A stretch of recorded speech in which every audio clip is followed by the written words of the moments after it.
It's Wednesday night, so it's time to lock in our footy tips for this week because we have another Thursday night game. Last week I got 6 tips correct, which wasn't too bad. I just listened back to my video and yeah, I got the ones I got wrong. Boy, was I wrong. Anyway, we push on to this week. Starting off on Thursday night, the Blues up against the Hawks. Geez, the Blues are going to be under some pressure now, aren't they, after their loss in round 1 to the Tigers? And the Hawks are looking good like we all expected them to look. I know Curno's coming back, which is a big lift for the Blues. Voss is going to be under pressure, but I just think the Hawks are going to be too good. They're going to beat a lot of teams this year, so it's no shame in losing to the Hawks. So pick the Hawthorn for this one. Friday night, we've got the Bulldogs up against the Magpies. Now, I was off the Magpie bandwagon last week, but they were ultra impressive against Port Adelaide, weren't they? My God, they got the job done. And the Bulldogs definitely got pushed by North Melbourne, but they're obviously missing quite a few players.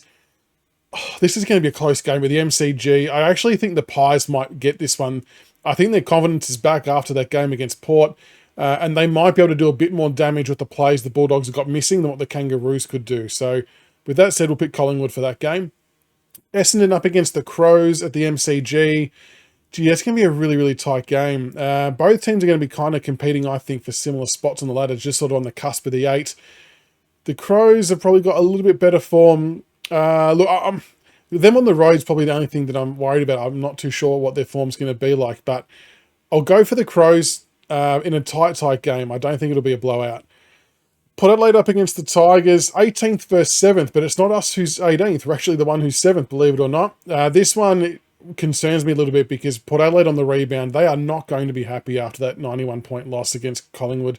They are going to come out breathing fire, and they typically do rebound very, very well, which doesn't bode well for us. We've obviously got a young side going over, no Tom Lynch, so we're not sure what we're going to do in that space too. But look, I think we might hang with them for a quarter and a bit, and if we can hang with them for 2.5 quarters, maybe things change.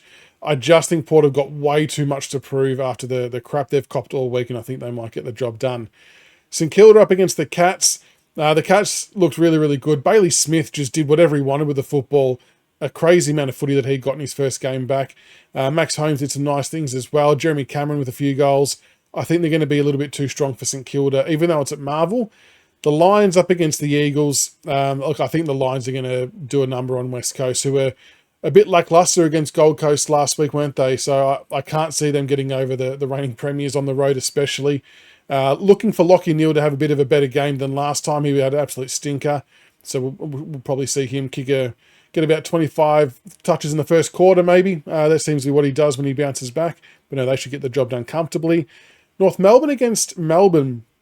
Prior to seeing how good the D's went against the Giants, I would have almost picked North Melbourne.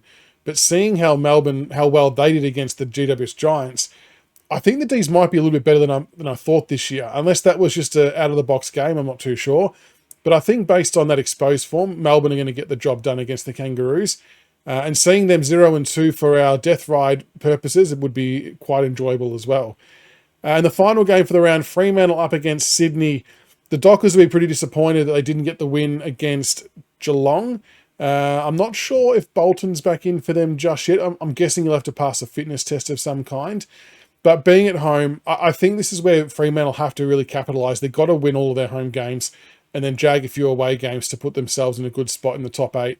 The Swans will be okay on the road as well, but I think at home Fremantle should get the job done.